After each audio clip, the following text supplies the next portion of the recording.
what we were doing, Eric was always great. Always, always, always great. He was carrying heavy loads, he was doing a lot of stuff for the team, and he was always great. I know there were other times that he was hurting, and that's how I think the Marines work, you know? You put your head down, you grunt through it, and you press on. That doesn't work in the mountains, that doesn't work at altitude, and that doesn't work climbing. Sam, I always knew when she was hurting, I always knew when she needed help, I always knew when she was hungry.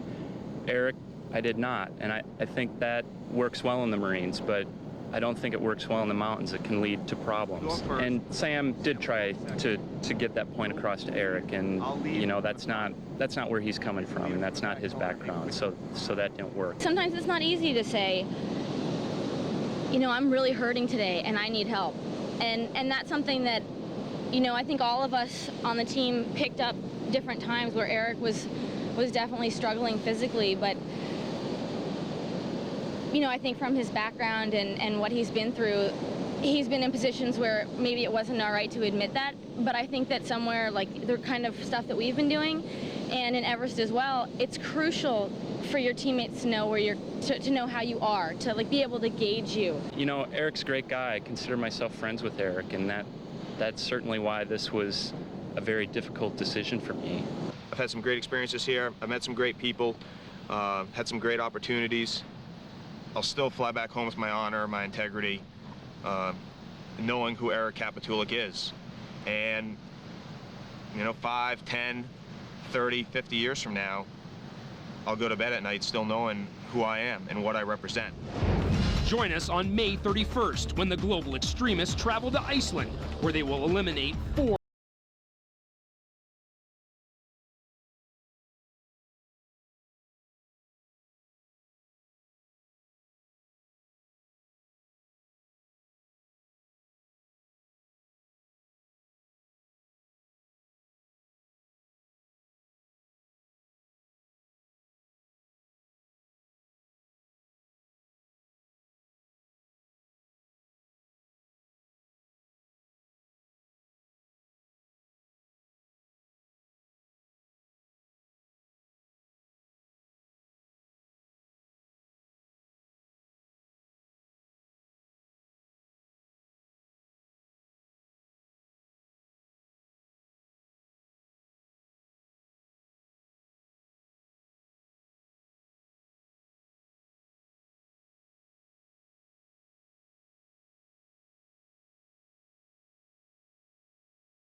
the land of fire and ice is the last stop for 4 amateur athletes.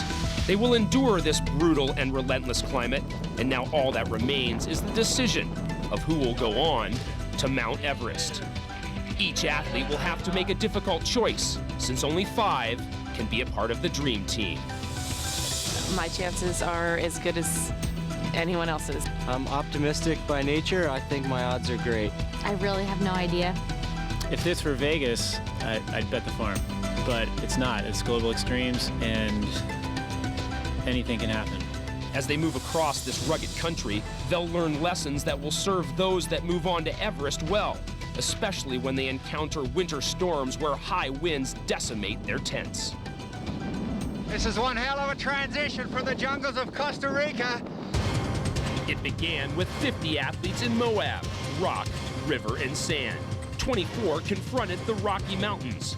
12 braved the Kalahari's scorching sun. 11 faced Costa Rica's heat and humidity.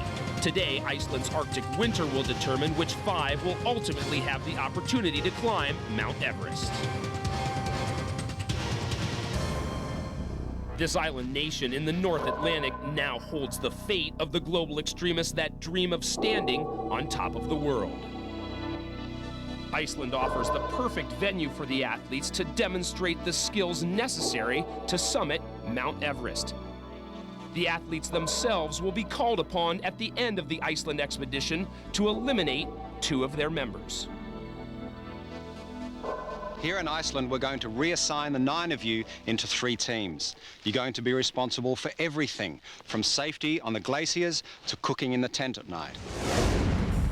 Icelandic outfitter Einar Finnsson will be assisted by guide Einar Eisfeld, who will work with Team Ama de Blom's Jesse Rickard, Petit Pinson, and Trent Young.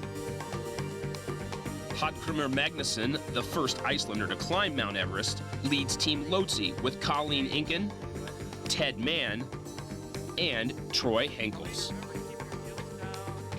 Veteran guide Jan Godi Jönsson trains Team Pomori's Jesse Haynes, Sam Gehring, and Andy Cora as they tackle the unforgiving landscape of Iceland's frozen interior.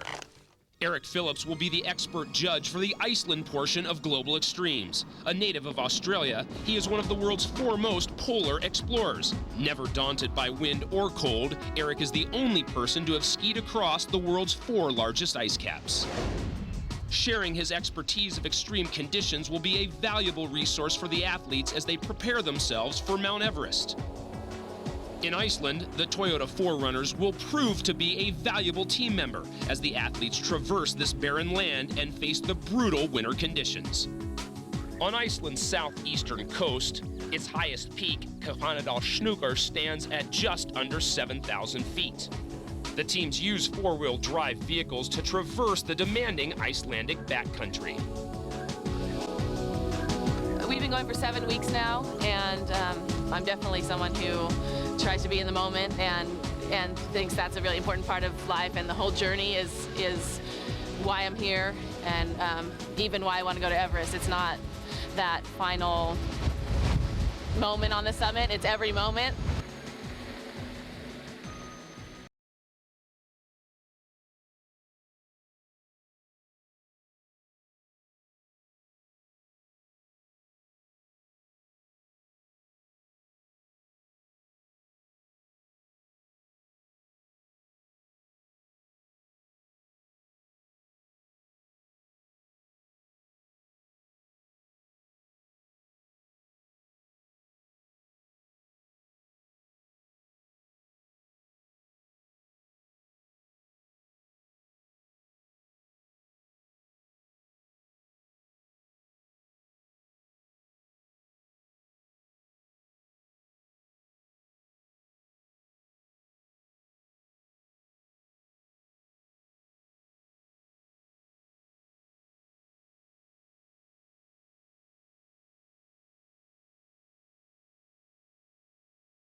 Iceland's fickle climate has a surprise in store for the global extremists. That's the direction the weather comes in from, southeast. That's, you know, the forecast is for nasty weather, and that looks like the leading edge of it right there. A little colder up here. I think I might have to put a hat on.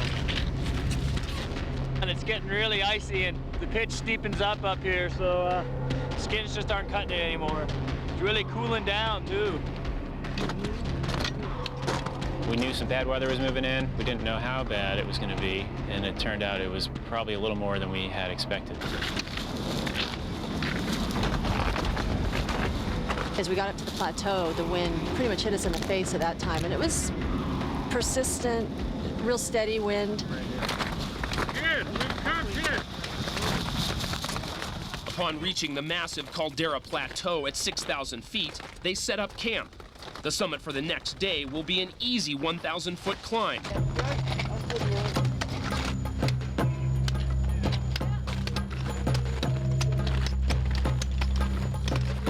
It's kind of a little frenzy here of chopping because everyone's a little cold and a bit underdressed because it was warm, so warm down at the bottom that we're just all eager to get the tents up. Maybe have an hour left of light, So we got to get our tent set up and get all our stuff found and organized so we can eat dinner, go to bed, and get up early and summit tomorrow. You know, you never know. We could be here a couple days. Hopefully not. By the time darkness falls, all the teams are tucked away warmly in their tents. It's just so nice to be in the sleeping bag all dry. It's so nice to know the hard part is over. The hard part is far from over as a fierce winter storm pins them down. We've been tent bound for, well, like 20 hours now. Will they survive? When Global Extremes returns.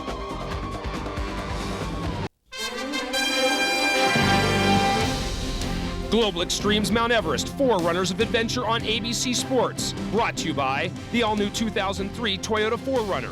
Larger, more powerful, more capable. Yahoo Sports, the official internet partner of Global Extremes. And the United States Marine Corps. The change is forever.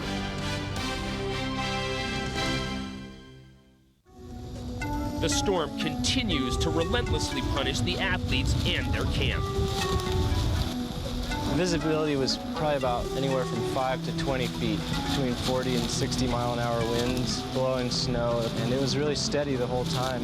Snow drifted in, and we just kind of all went into hibernation mode, and sitting in the tent, playing a little bit of cards, reading, sleeping. We just waited it out. It seems no matter what technique was used, everybody's getting drifted in. At least we're not getting the brunt of the wind here and collapsing a side of our tent. The snow and the wind are pretty much howling outside. About every hour we go out and dig ourselves out, and you could literally spend your life walking around the tent just digging out because it just drifts in as quick as you can shovel.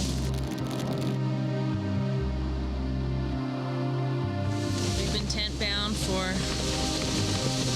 well, like 20 hours now.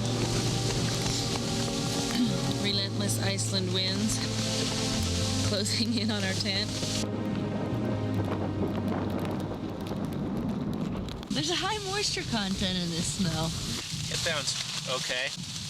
As long as everything remains the same, I'll be pretty good. They feel like the walls are Coming in. Yeah, that's pretty. In the midst of the howling gale, 26 hours after the storm started, Lotsi's tent walls collapse and the tent is destroyed. In vain, the team struggles to save their possessions, but must abandon everything but their sleeping bags and seek refuge in the other tents. Find a little sliver of space over here. There's not a whole lot we can do except wait out the night and hope the weather gets better tomorrow, but it's really kind of a bummer because we left all our stuff in the tent. The following day, with one tent down, the others suffering increasing damage, and fuel running low, the teams abandon any hope for their summit bid. They must now brave the storm and break camp in gale-force winds to retreat off the mountain. With whiteout conditions, they descend at a snail's pace, hoping the storm's intensity is lessened at lower altitudes. That was probably the biggest disaster that I've ever been a part of. I've never lost a tent like that, and it wasn't happening to any of the other tents that were built a little bit higher. Had this happen to another tent or two, and there were a few that were being compromised at the time, you know, it could have turned into a situation that might have gotten ugly. With a group this large, I think it was good that we went ahead and got out and headed down. It's really the first time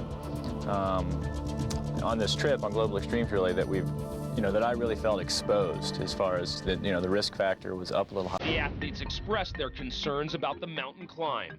Well, we just spent 3 days on the highest point, on the highest ice cap. I have, been having some issues with the way that the athletes in general have been being treated. We'd like to be in on the decision-making process, and I just think it's important now, especially in critical situations like we've seen, when we're being exposed like that to real dangers, that we sit down at the table and that our opinions are voiced. You folks thought that we had pushed things too far and had forsaken safety.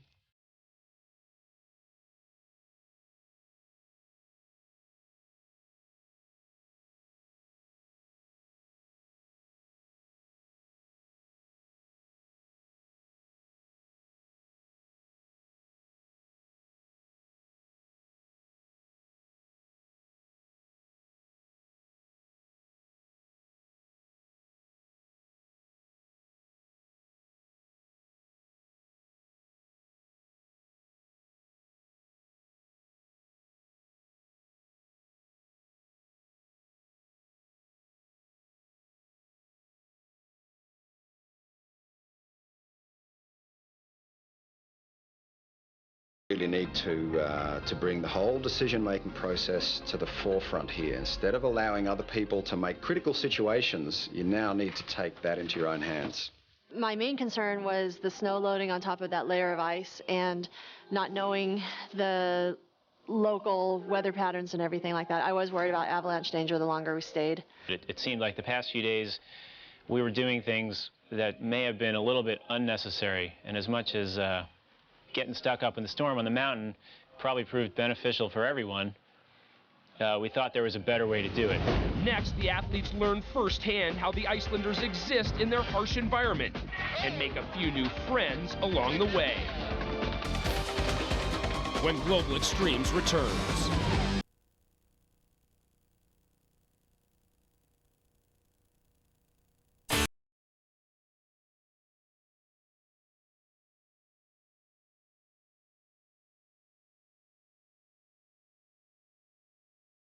Find out firsthand about Icelanders' self-reliance by living with a fishing family, sheep farmer, and power line serviceman.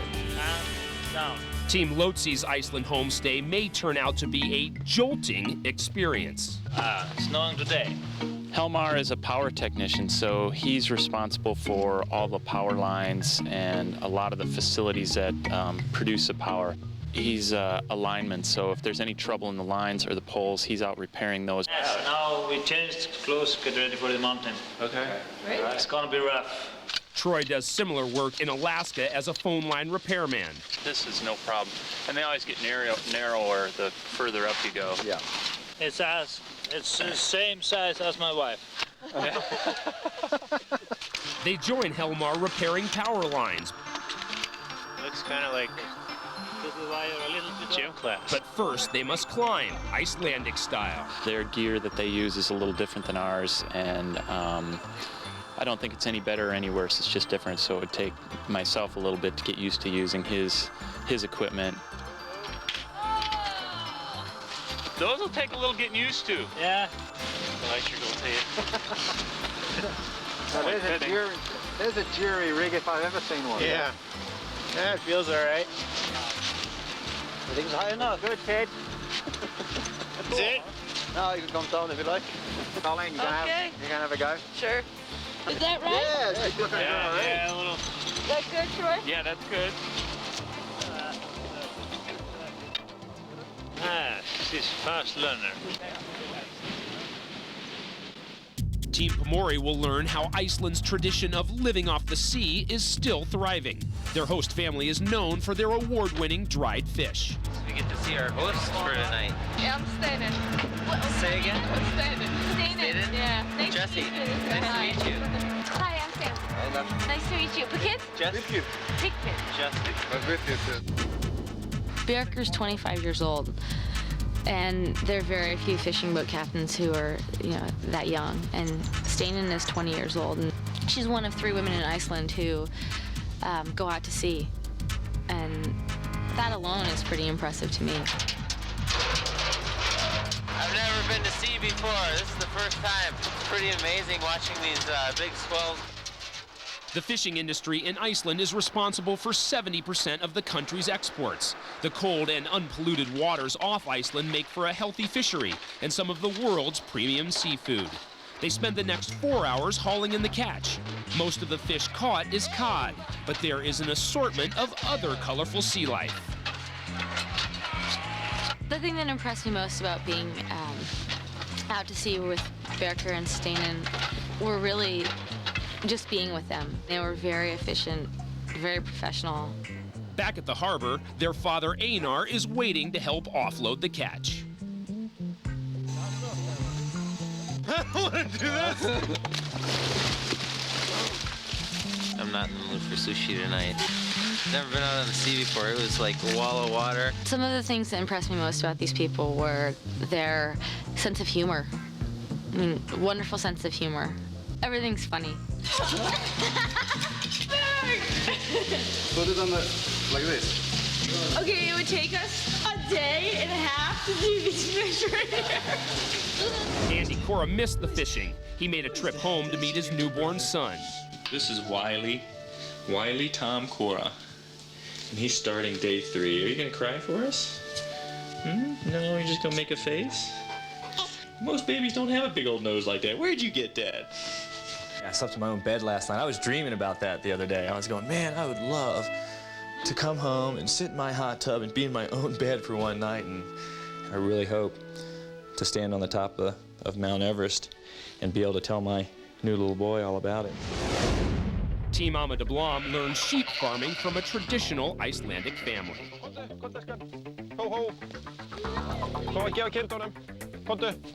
Over the past almost 2 months, we've been racing and running and boating and all these athletic events, and to be able to stay with the family here in Iceland and feel the warmth of their home and kids running around and things like that was very, very nice. The plan is to take the rams from the promised land into the not so promised land.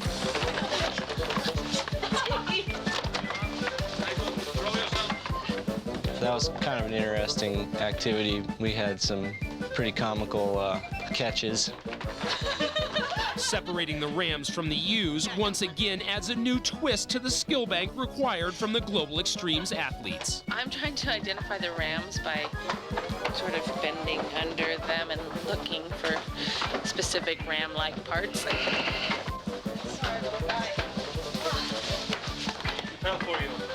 Give me those horns, buddy. Whoa. I'm thinking that I might break onto the Icelandic rap scene in this outfit. Back it up, back it up, back it up.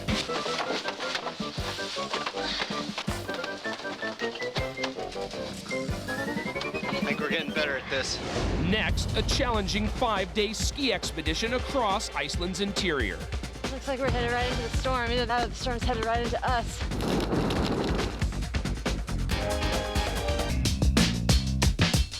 The teams travel in their SUVs to the interior of Iceland to start the 5-day ski expedition. Wow. It's also deceiving when you're looking at it. Look at the crevasses right here, how blue it is. Yeah. Those are gnarly.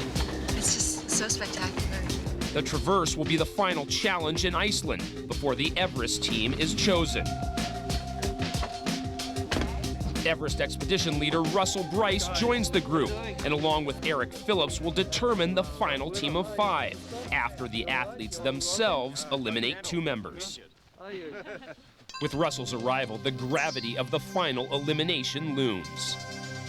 It's harder now because everyone's really close and everyone's really a big group, a big family sort of, and so now to actually eliminate might be a little harder, but it's also closer to Everest, and so maybe we'll even be more keen on who would I really want to go with? Who do I really trust? 4-wheel drive vehicles deliver the global extremists to the start of their journey and will meet them on the opposite side of a glacial ice cap.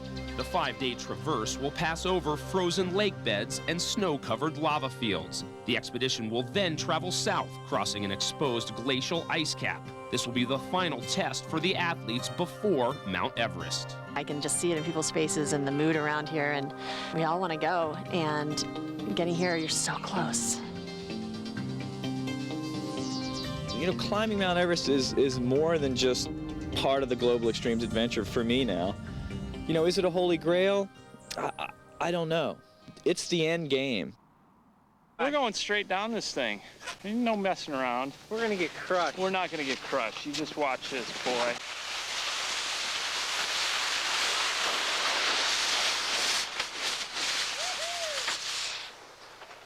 We had a break path there, Troy.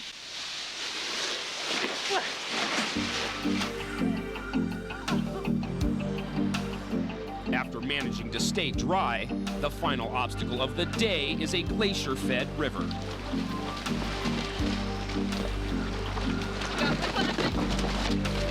Alaska guy walks barefoot. The athletes are grateful to reach a mountain hut surrounded by steaming hot springs. The following morning, under an azure sky, the athletes experience Iceland's surreal landscape that spans from snow-covered lava fields to steaming fumaroles. This is what we've been waiting for. 2 weeks we spent in that mess. Finally, I feel like I'm in Iceland, a place called Iceland. After traveling all day through a fantastic landscape, spirits are high when it's time to establish camp. Yeah,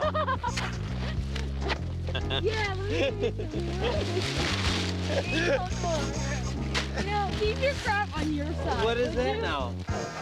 She's traveling with a pillow. And we're carrying her tent and rope and stuff. The aurora borealis illuminates the night sky, a perfect end to a successful day. I don't know if it goes for everyone, but I feel like the decision is it's so near, and it's the reason that we're all here. It's definitely changing some attitudes and stuff. On day 3, a storm front moves into the area. No one really comes here this time of year to do what we're doing. Oh, we started out with just beautiful weather. I was just skiing along thinking, this is incredible. It was awesome. And then the wind started to pick up. It started getting a little blustery, and Jan Gertie was saying that the weather's changing, which kind of pointing out the obvious, but it was definitely changing more dramatically than I expected. As the weather worsens, Ted is assigned to navigate. If we don't want to get spread out, we kind of need to group up in some form. Ted has a tremendous amount of outdoor experience, including having climbed Denali. I think we're about 9 kilometers or so. In a total whiteout, traveling the 5 miles to camp will be no easy task.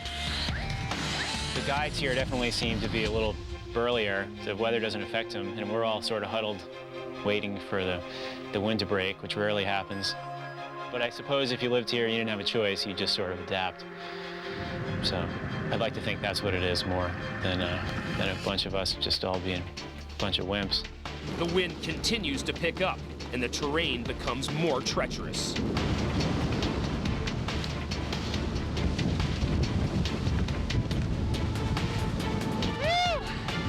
Never a dull moment, baby! Woo! As conditions become deadly serious, Ted relinquishes his leadership role to the guides. I don't know the neighborhood. I don't know where we're really headed. I'm new to GPS, so I don't have a problem turning it over to these guys at all because they're awesome and they know exactly where we're going. As the raging storm wears down even the strongest, seeking out a suitable campsite is aborted. The teams divert their destination to a remote hut. This is the Toyota inspirational snapshot of the day, brought to you by the all-new 4Runner. Get the feeling. We wouldn't have gotten here now if they kept insisting that I lead, so they have no problem following if that's what's called for. Ted did a great job leading the second half. I think everyone owes me a big thank you for getting everyone here safely. I think on Ted's behalf, it was a really good leadership decision to use the local knowledge and experts, and I think that is a sign of a good leader.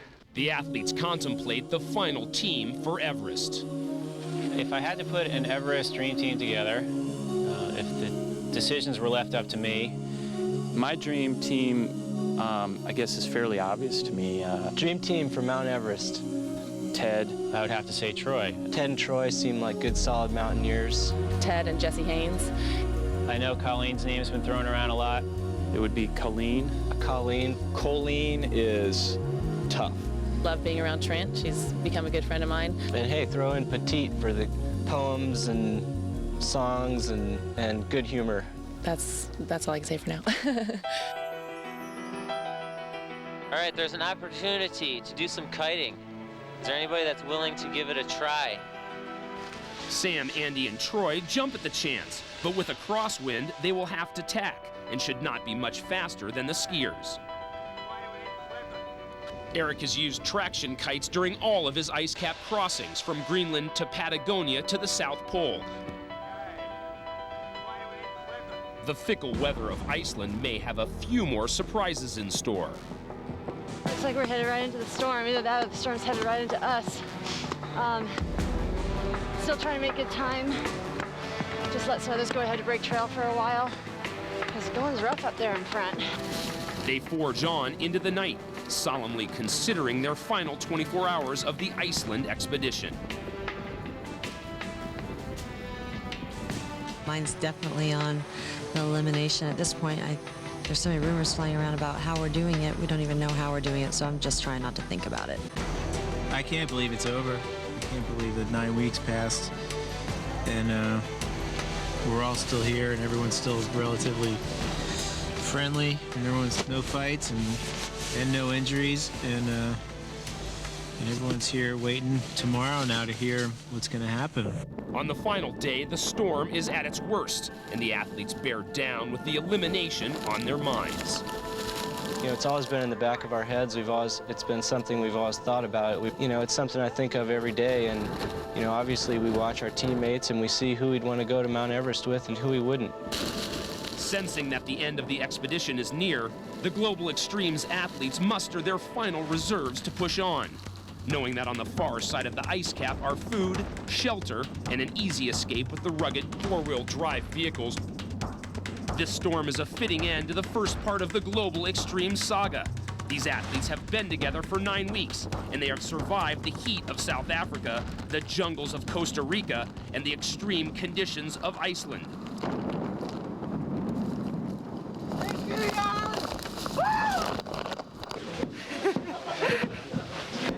Man, it's windy. It's not time. We have to eat now. I was about to blow off the side of the mountain there for a while. After months of travel and competition together, it's now time for the Global Extremists to eliminate 2 members. I don't know if we want to just name names. When we return.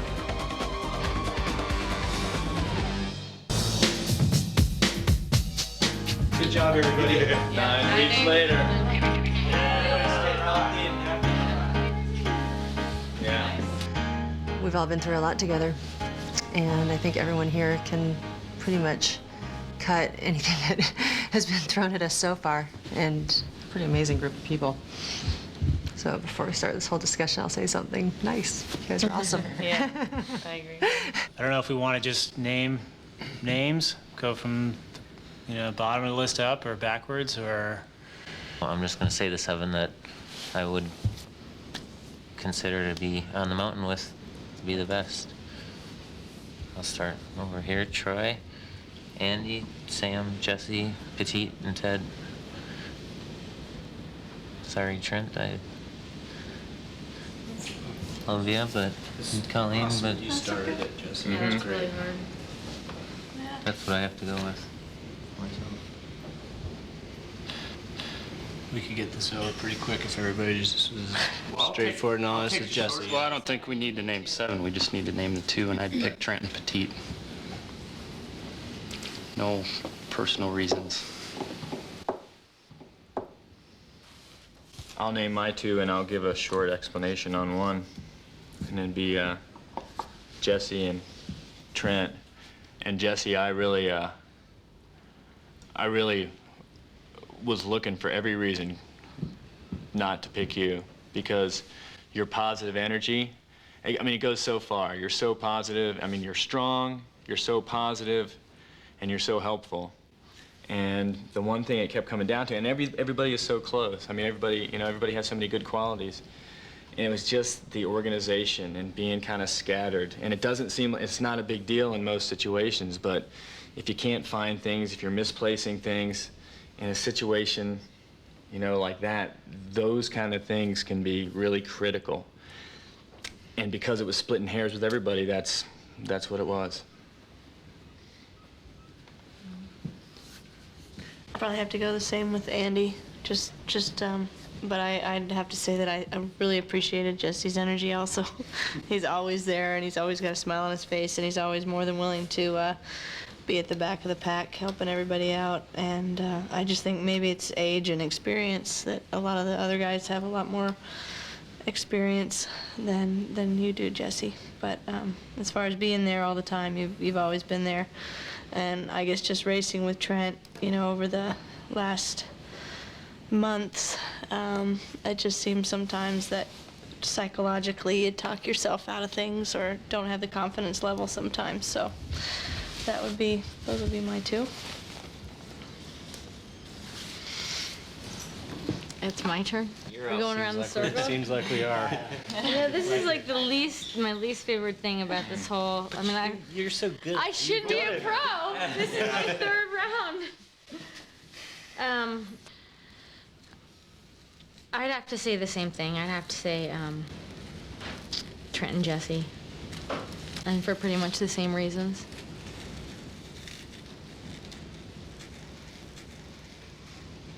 Getting a kind of a unanimous feel in the room. I feel the same way. And I mean, we got to know each other really well over the last 9 weeks, and it's nothing personal. It's just, we've seen everybody perform, we've seen everybody lead, we've seen everybody race, we've seen everybody get organized and disorganized and lose stuff and have good days and bad days, and just out of 9 weeks of experience, I would agree with the same. I think, like I said before, I think everyone here is skilled. I think everyone here is amazingly fit. And my vote's pretty much going to be a moot point because it's not going to make a difference in the numbers. But Troy, just because I really didn't get to know you at all. I mean, I even tried to talk to you a few times. I just felt like we never clicked. So I don't really know you, so I couldn't say that which I won't be. But if you want to stick it out on Everest with you and probably Sam, just the same reason, we just never really got to know each other. So it's just, and it's nothing personal. So that's it. This isn't getting back at you because you said me, but Troy. Nothing personal. Yeah, I've never been on a team with you at all, and that doesn't mean we won't or wouldn't click at all. I don't think that. I don't necessarily know. We just have barely spent time together, and I feel I've gotten close to a lot of the people here, and there's only 9 of us, and you're the least close I've gotten to. I know you have a lot of skill on the mountain and those kind of things, and then I come to think of like personality, being stuck in a tent, and maybe that's the time when we'll get to know each other. So, Troy. My first instinct actually when I came in here, and I don't know why, but it was Sam, you. And although we've, had a lot of funny and good talks about a lot of different things, part of a prerequisite I guess I'm thinking of is just someone who's positive, and there have been quite a few times I've just seen a lot of negativity. But I also enjoy being around you, so nothing personal. So Troy and Sam.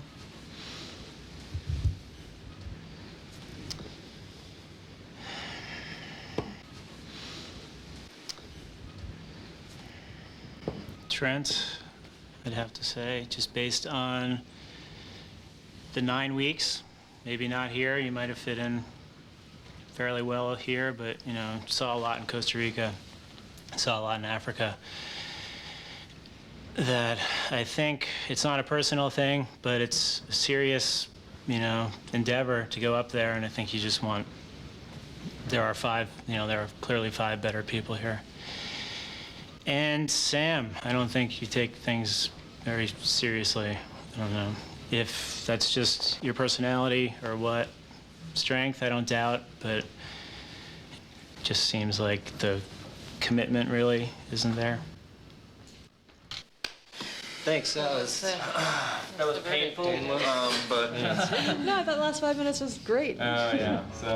So good job, everybody, bucking up and doing it. Yeah. Good job. So I don't even. So who is it? Trent and Jesse. Trent and Jesse, I think, is what it came to. I think. So you guys have spent over 2 months together, Costa Rica, in the Kalahari, here in Iceland, and you've been asked to trump each other. You've been asked to compete against each other. You've been asked to eliminate each other, and yet, to me, you seem like an incredibly united team, despite what you've been through. And I think that's a true show of your strengths in particular. I feel for you. Feel for all of you. And for the Jesse and Trent, sorry, but guys, but maybe you'll achieve your goal in a different way. Don't give up, because it's all been good fun. You've had a pretty remarkable last few months. The expert judges must now eliminate the final 2 members and announce the Global Extremes team for Mount Everest. One of the hardest things that you'll ever do in your life. Global Extremes Mount Everest, Forerunners of Adventure on ABC Sports. Brought to you by the all-new 2003 Toyota 4Runner. Larger, more powerful, more capable. Rolling Rock Beer. Grab a rock. and Subway. Eat fresh.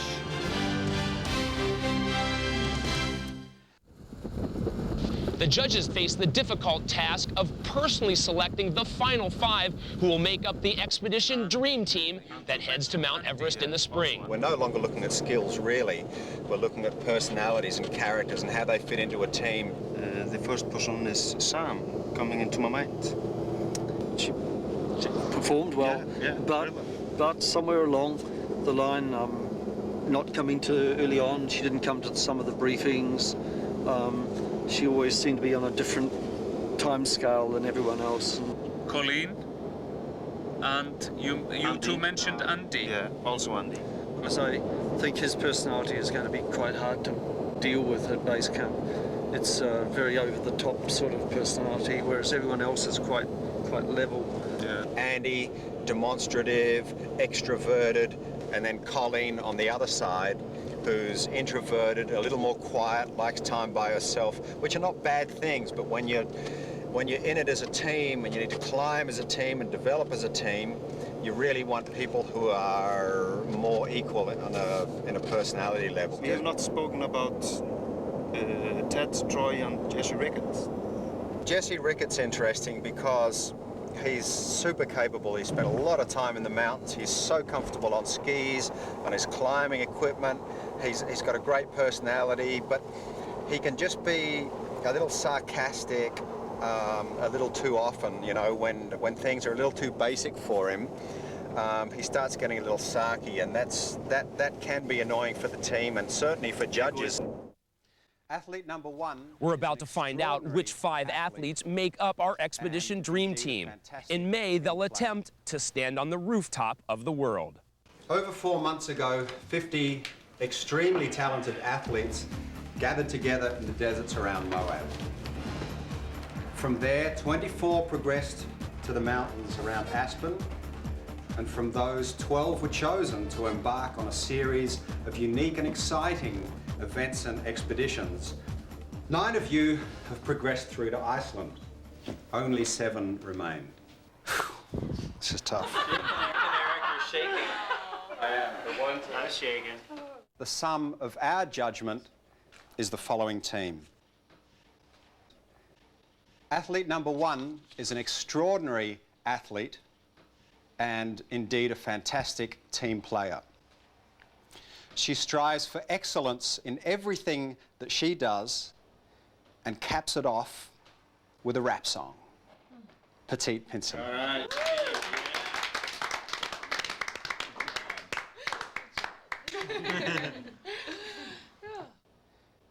The second athlete to join the Everest expedition, the chess player, the thinker. I'd like to welcome Ted Mann to the Everest team.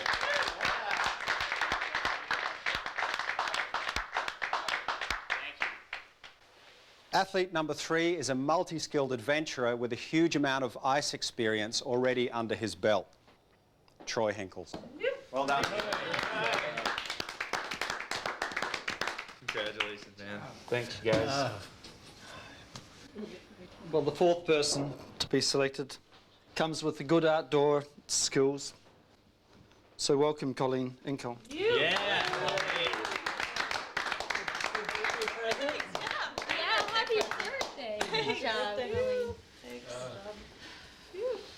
And finally, athlete number 5. He's an exceptional endurance athlete with mountain skills to match. Jesse Rickett. Congratulations.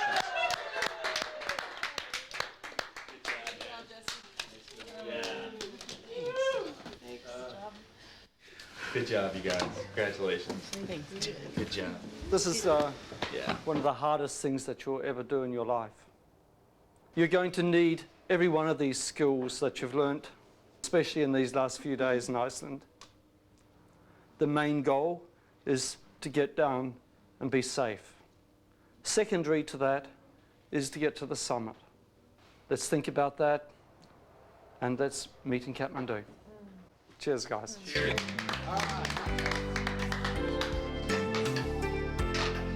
I just feel like I'm in shock. I still can't believe that I'm going to go to Everest. For all the time you spend thinking about it and just wondering what's going to actually happen, I think that in the end now we could not be happier. It's a chance of a lifetime to go do something that I've, wanted to do and kind of the pinnacle of a mountaineer's career. Climbing Mount Everest has been a dream of mine since I've been climbing peaks. I mean,